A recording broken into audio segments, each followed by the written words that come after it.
Meus irmãos, graça e paz, que Deus em Cristo continue a abençoar a sua vida ricamente, a vida da sua família, os seus empreendimentos, os seus trabalhos, que aonde você colocar a planta do seu pé, o Senhor possa determinar a bênção nesse lugar.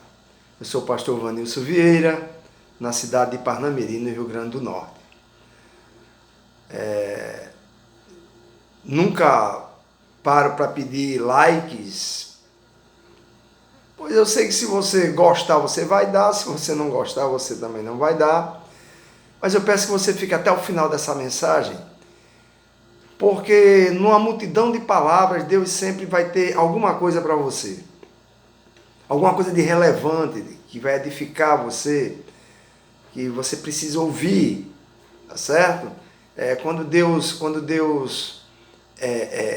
nos usa na pregação, primeiro Ele fala conosco, depois Ele fala com todos aqueles que estão ouvindo e também fala especificamente para um ou para alguns. Então fica até o final e no final, por favor, é o que a gente pede, compartilhe esse vídeo para que as pessoas possam ser também abençoadas com esse ensinamento, amém? Então hoje a gente vai trazer uma mensagem que nós vamos chamar de aceitando o comando de Deus para obter vitória. É preciso aceitar o comando de Deus nas nossas lutas para obter vitória. Não tem jeito, irmãos. Quando eu começo a gravar, dá uma abertura de boa com a sonolência. Interessante, quando eu estou pregando na igreja, isso não acontece. Mas aqui, porque eu estou só gravando, né, no silêncio da minha casa, essa hora da manhã, não tem ninguém em casa, eu estou só. E não sei, dá esse bocejo, mas se liga no conteúdo da mensagem, amém? Então precisamos aceitar o comando de Deus para obter vitória. E vou fazer a leitura lá em Josué, no capítulo 5, verso 13 ao 15, e em Josué 6, do 1 ao 21. Então, Josué 5, do 13 ao 15, vai dizer assim: Estando Josué ao pé de Jericó, levantou os olhos e olhou, eis que se achava em pé diante dele um homem, que trazia na mão a espada nua. Chegou-se Josué a ele e disse-lhe: És tu dos nossos ou dos nossos adversários? Respondeu ele: Não sou. Não, sou príncipe do exército do Senhor e acabo de chegar. Então Josué se prostrou com o rosto em terra e o adorou. E disse-lhe: Que diz meu senhor ao seu servo? Respondeu o príncipe do exército do Senhor a Josué: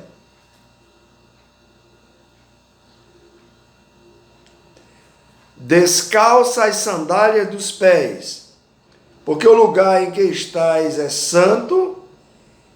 E Josué fez assim.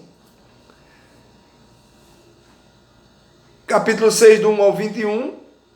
Ora, Jericó estava rigorosamente fechada por causa dos filhos de Israel. Ninguém saía nem entrava.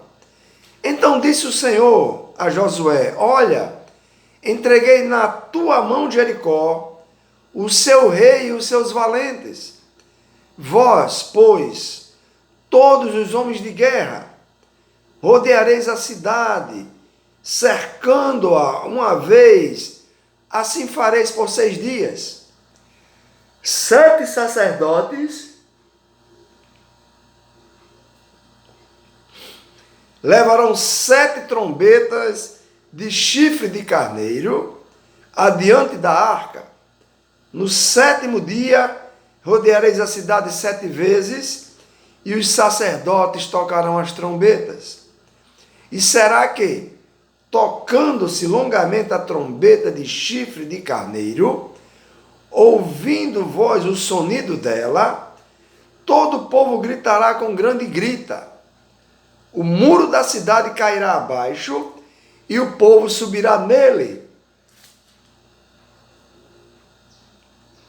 cada qual em frente de si. Então Josué, filho de Num, chamou os sacerdotes e disse-lhes: levai a arca da aliança. E 7 sacerdotes levaram 7 trombetas de chifre de carneiro adiante da arca do Senhor. E disse ao povo: passai e rodeia a cidade, e quem estiver armado passe adiante da arca do Senhor. Assim foi que, como Josué dissera ao povo, os 7 sacerdotes, com as 7 trombetas de chifre de carneiro, diante do Senhor, passaram e tocaram as trombetas, e a arca da aliança do Senhor as seguia. Os homens armados iam adiante dos sacerdotes, e que tocavam as trombetas, a rodearem. A retaguarda seguia após a arca, e as trombetas soavam continuamente. Porém, ao povo ordenara Josué, dizendo: não gritareis, nem fareis ouvir a vossa voz, nem sairá palavra alguma da vossa boca, até o dia em que eu vos diga: gritai, então gritareis. Assim a arca do Senhor rodeou a cidade, contornando-a uma vez. Entraram no arraial e ali pernoitaram. Levantando-se Josué de madrugada, os sacerdotes levaram de novo a arca do Senhor. Os 7 sacerdotes que levavam as 7 trombetas de chifre de carneiro diante da arca do Senhor iam tocando continuamente. Os homens armados iam diante deles, e as retaguardas seguiam após a arca do Senhor, enquanto as trombetas soavam continuamente. Tudo isso, amados, era orientação dada por aquele anjo do Senhor, para que Josué cumprisse ao pé da letra, para que a vitória fosse obtida. Então, ele estava aceitando o comando de Deus para obter, vitória. Então,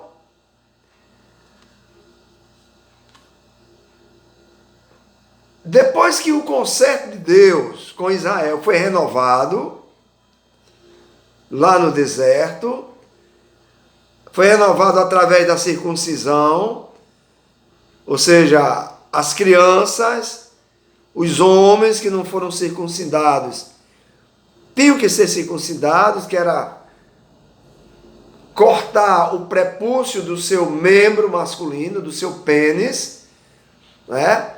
E a festa da Páscoa, que eles comemoraram, que estavam comemorando a saída do Egito, ela tinha terminado. Então Josué foi fazer um reconhecimento de Jericó. Ele era um comandante do exército. O sentido original do nome Jericó, ele tem algumas dúvidas. Mas Cidade das Palmeiras é muito conhecido. E lugar cheiroso, que alguns acham que é improvável. É mais simples tomar Ierihô, com palavra derivada da mesma raiz como Iareá, significa lua, ligando-a com o antigo deus lua dos semitas ocidentais, Iari ou Ierá. Então, já no Antigo Testamento, Jericó é algumas vezes chamada também de Cidade das Palmeiras, lá em Deuteronômio 34:3. Ela impedia, pela sua posição geográfica, a total posse da terra prometida e precisava ser destruída. No entanto, era a principal cidade do Vale do Jordão. Era defendida por muralhas, era uma fortaleza e portas muito resistentes.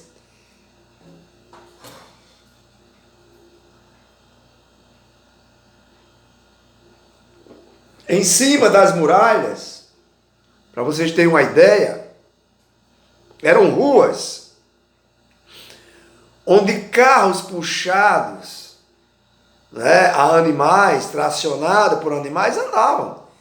Tinha casas, né, e aí a casa de Raabe ficava exatamente em cima do muro.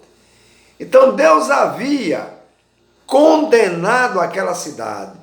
Ela foi incendiada depois da queda dos muros. Ela foi arrasada.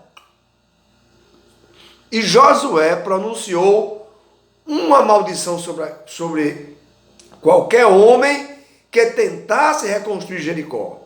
Aqui eu abro um parênteses. Jesus condenou que de uma boca, de uma mesma boca, jorrasse águas vivas e águas mortíferas. Ou joga bênção para abençoar pessoas, ou joga maldição.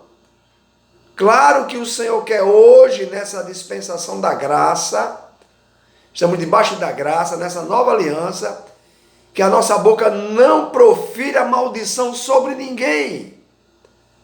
Ah, mas Josué, ele proferiu. Irmãos, você precisa começar a entender a diferença entre velha aliança, Velho Testamento, e nova aliança, Novo Testamento, que não pode estar ligado com a velha aliança. A velha aliança passou.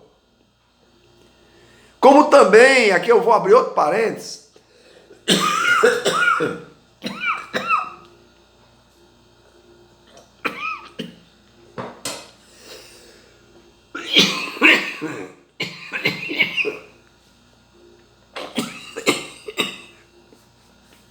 me desculpa. A questão de votar era coisa da velha aliança. Votar fazia parte da aliança com os judeus. Você estava agora numa nova aliança. Jesus condenou a prática do voto, e Tiago, irmão de Jesus, na sua carta ele reforça essa condenação. Então você não pode fazer voto. Jesus disse: você vai prometer, vai votar alguma coisa? Você sabe o dia de amanhã? Você não pode acrescentar um fio de cabelo à tua cabeça, nem deixar mais branco, nem mais preto. Vai prometer alguma coisa? Você não sabe se vai poder cumprir, se vai estar vivo para fazer isso. Então ele disse: a sua palavra seja sim, sim, e não, não, que passar disso seja maldito. Então, meu amado, você não tem... Ah, José, aprenda a diferenciar as coisas. Tá certo? Então, Josué tinha condenado ela. Tá certo? Está lá. Josué disse que todo homem que tentasse reconstruir Jericó seria amaldiçoado. Está lá em Josué capítulo 6 e o verso 26. Ele disse: maldito diante do Senhor seja o homem que se levantar e reedificar esta cidade de Jericó com perda do seu primogênito. Ele vai pôr os fundamentos, e à custa do mais novo, do seu filho mais novo, ele vai colocar as portas. Então Josué proferiu isso lá na velha aliança. Hoje não mais. A não ser que Deus te mande dizer para alguém, se ele não mudar a sua posição, a sua maneira de agir, as suas atitudes, o Senhor vai matá-lo. O Senhor vai colocar ele numa cadeira de roda. O Senhor vai aleijá-lo. Se Deus mandar dizer como advertência, você vai dizer, mas não que seja maldição, como Josué fez. Você vai advertir a pessoa de que Deus está de olho nela, está exigindo dela mudança, porque senão Deus vai agir.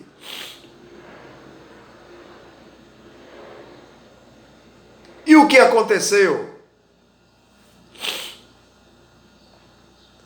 Essa maldição, essa condenação caiu.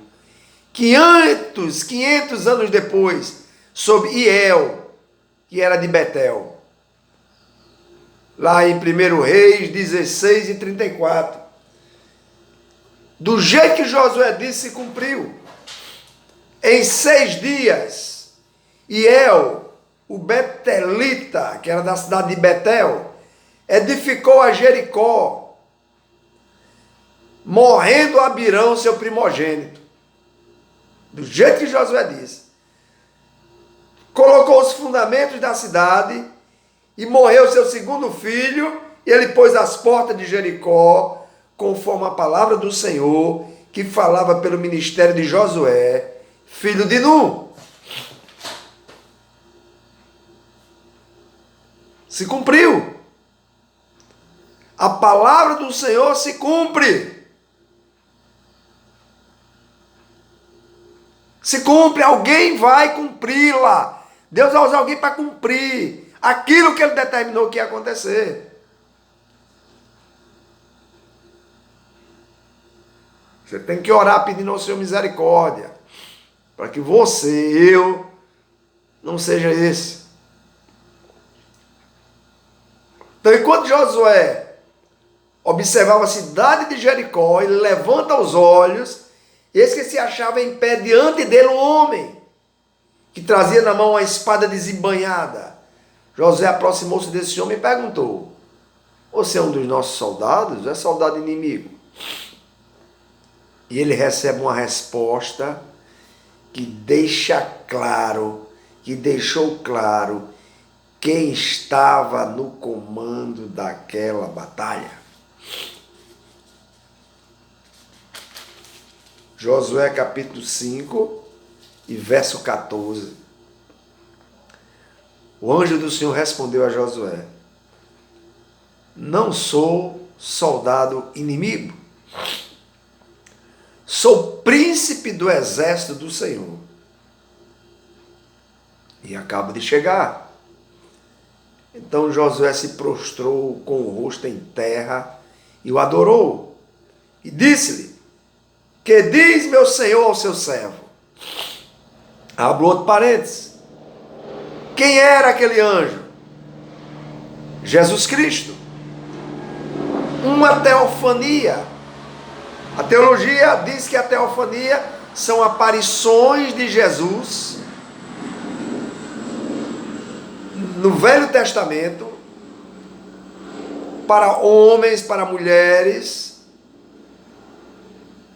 antes dele encarnar, o verbo encarnar na terra, antes dele vir e o verbo se fazer carne aqui na terra. Então ele aparecia esporadicamente. Isso é chamado uma teofania, são aparições de Jesus Cristo na velha aliança. Por que era Jesus Cristo? Porque anjo não recebe adoração.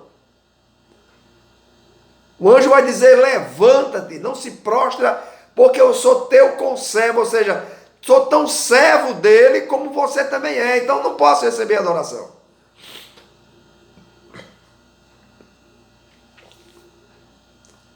Mas quando recebe adoração, e tem essa palavra lá, o anjo do Senhor, é Jesus Cristo. Teofania.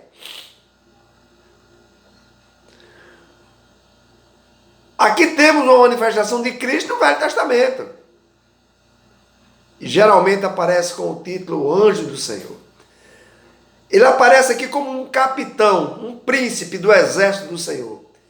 Recebe a adoração devida a Deus, e só a Deus é devida essa adoração. Ele recebe porque, segundo a pessoa da Trindade, Jesus Cristo, ele estava assumindo com autoridade.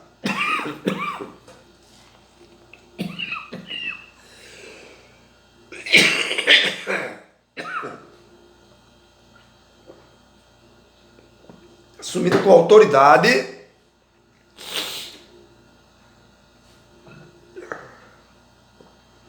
o comando daquela batalha. E ele diz a Josué como a batalha havia de ser. Josué, para começar, recebeu uma ordem para remover o sapato dos pés. No verso 15, ele diz: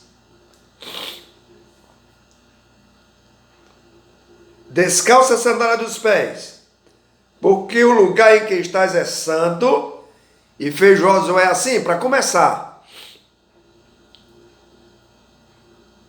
Ou seja, pela presença do Senhor naquele lugar, era exigido reverência. É como Deus não habita no templo de cimento, tijolo, areia, que nós construímos para nos reunirmos. Ele está lá porque a igreja está. Mas como nós nos reunimos nesse lugar para adorá-lo, a presença dele nesse lugar exige de nós reverência. Quando a reverência é concedida, aí a gente estabelece um relacionamento entre Deus e o homem. Foi exigido isso de Moisés. Balaão também viu um ser com a espada desembainhada. E Abraão foi visitado por aquele que lhe prometeu esta mesma terra de Israel. E Josué se submete e adora ao prostrado. Deus não nos abandona nas batalhas que vamos travar neste mundo. Ele em pessoa, ele está no comando, ele dirige, controla a luta que ele nos manda guerrear. Guerrear contra o pecado, guerrear contra o nosso ego, renunciar às nossas mazelas, renunciar às nossas culpas, a maneira contrária à vontade dele. Então, quem quiser vir após mim, ele disse, negue-se a si mesmo. A sua luta não é contra o teu vizinho, não é contra o teu irmão, não é contra o teu primo, não é contra o amigo do trabalho. A tua luta é contra principados e potestades. E ele está com você. Ele está no controle, no comando.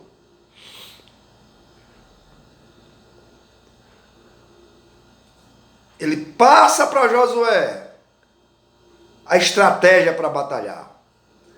Se você lê a Bíblia, principalmente a Nova Aliança, o Novo Testamento, você vai ver ensinamentos, estratégias para você batalhar a batalha de todo dia que o crente tem que passar. Jericó estava totalmente trancada, com seus portões enormes, suas muralhas consideradas intransponíveis. Israel seria incapaz de entrar naquela cidade. Israel deveria agir na certeza de que o Senhor tinha dado na sua mão a cidade de Jericó. Os israelitas deveriam realizar a batalha do jeito de Deus. Todo mundo deveria participar, igreja. A igreja tem pessoas omissas, inúteis, que só assistem culto, que não tem compromisso, que não intercede orando uns pelos outros, que até no louvor congregacional não canta, não adora, apenas olha, apenas vê e observa como os outros estão fazendo. Fica em casa. Pede misericórdia a Deus. As batalhas, a igreja como corpo, todos devem participar.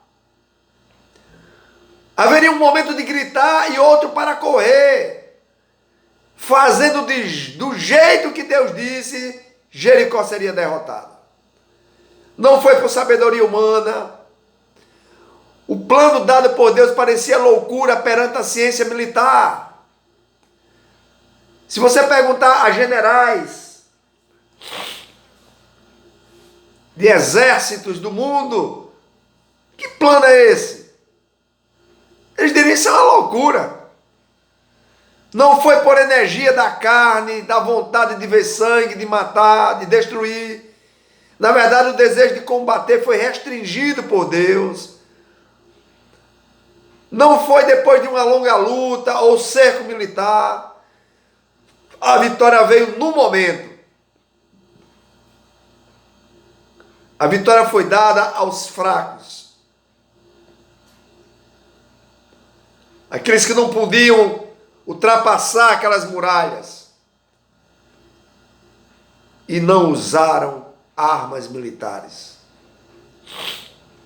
A arca de Deus, símbolo da sua presença entre seu povo, garantiu a vitória. A obediência era necessária. Durante toda a marcha deveriam fazer silêncio, nenhuma palavra seria dita, nenhum grito de vitória podia ser proferido até o momento certo. Quantas lições você tira daqui? Há momento de calar. Há momento que você parece que está perdido, que está abandonado, que está só, mas você está de boca calada. É você e Deus. O anjo do Senhor não veio e falou a todo Israel, falou com o comandante, falou com Josué. Deus fala com você às vezes sozinho, quando você está só, isolado, pensando que é o fim, sem saber que decisão tomar. Deus chega e diz, é por aqui. Eu estou com você, eu vou com você, apenas obedeça o meu comando.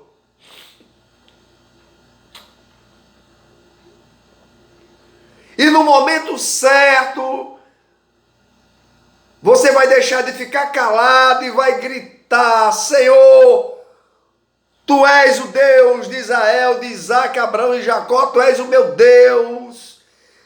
Louvado seja o teu nome. Você vai cantar o hino da vitória, mas no momento certo, conforme Deus determinou.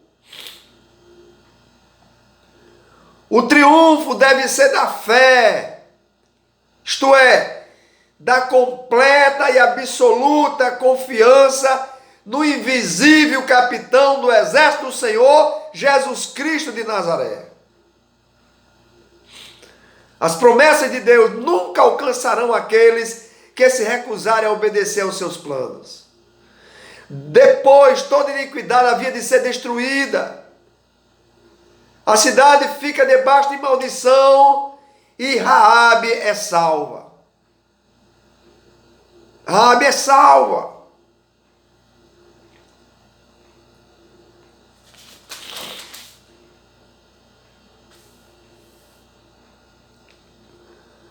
Raabe creu que o Deus do céu, Criador de todas as coisas, estava com aquele povo.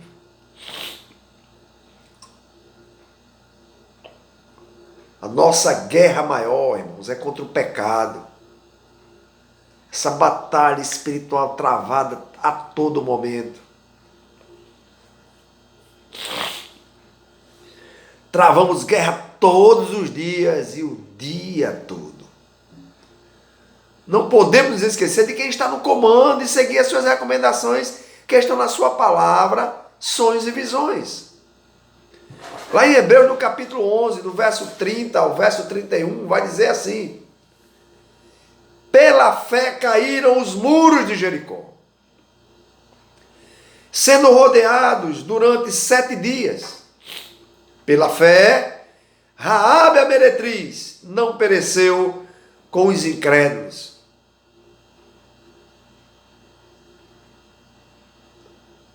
Ela acolheu em paz os espias, guardou os espias, porque sabiam que eram homens enviados da parte de Deus. Ela sabia que a partir daquele momento Jericó já estava destruída.